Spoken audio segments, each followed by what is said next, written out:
تعقيبا على الفيديو بتاع كابتن محمود فايز ده، واللي الناس كلها هتمسكه بقى اصل انت مش همك المنتخب. هو المفروض يعمل ايه يا جماعه؟ يعني المفروض يلطم ويصوت ويصرخ ويعمل، يعني المفروض يعمل ايه؟ صح ما يبقاش همه، صح ما يبقاش همه. يبقى همني في حاجه واحده بس، لما تبقى كل حاجه ماشيه صح وانا اغلط غلطه بسيطه ازعل عليها.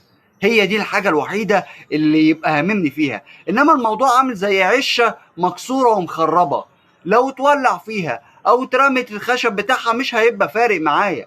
ما انا مش همسك الديل واسيب الراس.